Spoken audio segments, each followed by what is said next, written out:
मानदेय में वृद्धि करने, सेवा काल के बाद 10 लाख का भुगतान करने तथा उपस्थिति में बायोमेट्रिक की बाध्यता समाप्त करने जैसी डिमांड को लेकर आंगनबाड़ी कार्यकर्ताओं ने जिला मुख्यालय में जोरदार प्रदर्शन किया।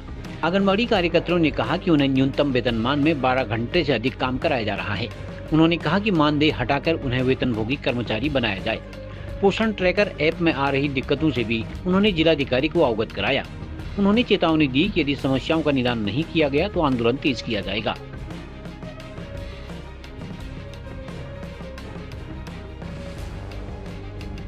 और हमारी यही डिमांड है सरकार को लेके। क्या डिमांड है, प्रदर्शन है, ये इतना बड़ा धरना प्रदर्शन कर रखा है हमने। तो हम लोगों की एक ही मांग है।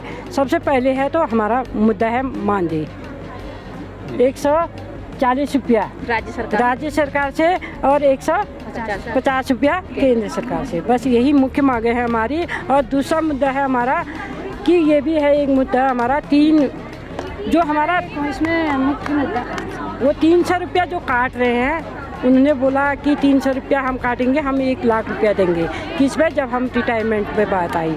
तो वो भी हम ये चाहते हैं कि हमको 10 लाख रुपये मिले तो 300 रुपया हम उसमें भी कटवा सकते हैं।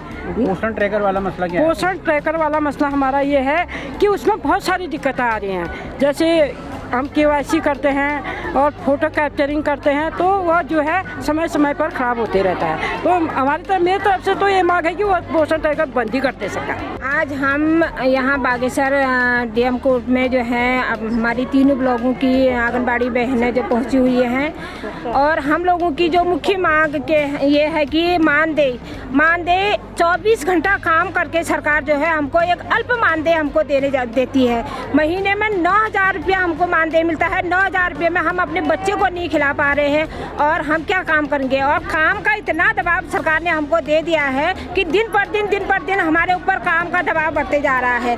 और इतने अल्प मानदेय में जो है हम इतना काम कर रहे हैं। 24 घंटा हमको सरकार आज ये काम करना है, कल वो काम करना है, दिन पर दिन हम पर काम का दबाव बढ़ते जा रहा है। तो हम इन्हीं मांगों को लेके जो है आज यहाँ पर बैठे हुए हैं। हमारी तीनों ब्लॉकों की बहनें यहाँ पर आई हुई है। हमारी सबसे पहले मांग ये है कि सरकार कम से कम हमको 21,000 रुपये मानदेय हमको दे और जिससे कि हमारे बच्चों का लालन पालन हम सही ढंग से कर सकें। हम लोग खुद ही कुपोषित हैं तो हम दूसरे को पोषित करने की बात क्या करेंगे। सरकार से हम निवेदन करते हैं कि हमारी जो मांग है उस मांग को जो है अमल में लाके तुरंत उसको लागू किया जाए। और आंगनबाड़ी बहनें जो हैं कर्मठ हैं, योग्य हैं और अपने काम को अपने दिलो जान से करते हैं और आगे भी करते रहेंगे। और यही हम सरकार से गुजारिश करते हैं कि हमको कम से कम 21,000 रुपया मानदेय हमारा होना चाहिए। तुम तो ये मुद्दे लेके आए हैं कि आज हम लोगों को करीब 26-27 साल सर्विस में हो गए हैं ये नौकरी के दौरान।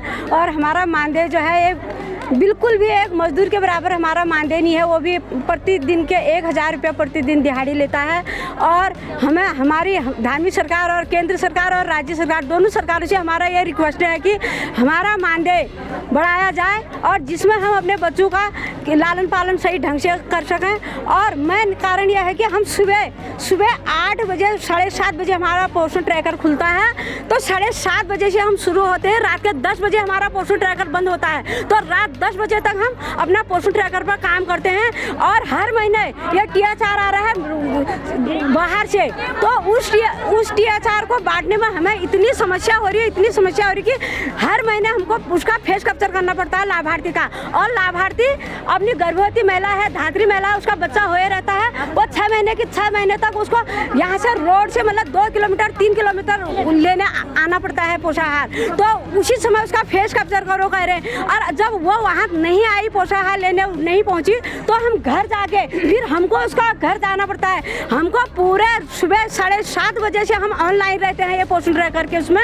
और हमको तो सरकार से हमारा ये निवेदन है कि ये फेस कैप्चर का जो ये कार्य है इसको बंद किया जाए। हम फेस कैप्चर करेंगे, जरूर करेंगे, सिर्फ एक बार महीने में। जैसे एक लाभार्थी का हो गया वो 3 साल तक रहती हो, जैसे गर्भवती होगी, धात्री होगी, उसके बाद 6 माह से 3 वर्ष वर्ष तक के बच्चे का एक बार पोषण वो होना चाहिए, या तो साल में एक बार होना चाहिए। ये नहीं कि हर महीने करो। एक चीज़, दूसरा चीज़ है जो विभाग से ये सैनिटरी पैड आ रहे हैं, हमको एक दुकानदार बना दिया, सर में इतना बड़ा बोझ रख के हम जाते हैं, उसको ले जाते हैं हम उसको, और वो भी नहीं, 15 रुपया प्रति पैड के हिसाब से हमने हिसाब चुका रखा है, और 125 रुपये के हिसाब से हमने वहाँ जो पूरा पैकेट आ रहा है उसमें पता नहीं 100 कितने पीस हैं, और 125 रुपये वो दे रखा है। 750 रुपये हम उसको दे रहे हैं, हमको मिल क्या रहा है? और न कोई टीए है न कोई डीए है, कुछ नहीं। हम इतने 4-4, 5-5 किलोमीटर पैदल आते हैं, पैदल जाते हैं, और हमारा ये जो सामान आता है विभाग से, इस सामान को लाने ले जाने, जहाँ तक सरकार से हमारी ये निवेदन है कि हमारा जो सामान आता है वो हमारे केंद्र तक पहुँचना चाहिए। उस सामान में जैसे THR पहुँचता है वैसे वो सामान भी हमारे केंद्र तक पहुँचना चाहिए। और सरकार से हमारा निवेदन यह है कि हमारा मानदेय तुरंत बढ़ाया जाए, और ये 300 रुपया बिल्कुल नहीं, हम 100 रुपये, हम 1000 रुपये महीने की ID खोलेंगे 5 साल के लिए, तो 5 साल में हमारा 60,000 रुपया जमा होता है, 15-20 हज़ार रुपये हमको उसका वो मिलता है, ब्याज मिलता है, तो क्या फायदा हमको? हम सरकार से हमारी एक रिक्वेस्ट है कि हमारी मांगे जल्दी पूर्ण हो, बिल्कुल एकदम इनको जल्दी से लागू किया जाए। के माध्यम से प्रदेश की सरकार को, धामी जी को कहना चाहता हूँ बहुत विनम्रता पूर्वक कि बहुत ही साधारण मांग है। 150 रुपया प्रतिदिन मजदूरी हमारी बढ़ा दी जाए। ये जो है, धामी जी हमेशा कहते हैं कि हम स्टेट तरक्की कर रहा है, आगे बढ़ रहा है, और पिछले बार मैंने देखा था अखबार में कि खनन से प्रथम प्राइज उत्तराखंड प्रदेश को मिला हुआ है, इतनी आय अच्छी उत्तराखंड प्रदेश को हुई है। तो विभिन्न क्षेत्रों से बेहतरीन आय हो रही है, और तो इस आधार पर मैं समझता हूं कि धामी जी बहुत तुरंत इस कार्रवाई को करेंगे। 150 रुपये मजदूरी प्रतिदिन अगर उनकी बढ़ जाएगी, और अन्य जो मांगें हैं वो साधारण मांगें उनकी पूरी हो जाएंगी, तो बेहतर होगा। ऐसी अपेक्षा हमारी है उत्तराखंड सरकार से। खबरों को जानने के लिए चैनल को लाइक, सब्सक्राइब और फॉलो जरूर करें।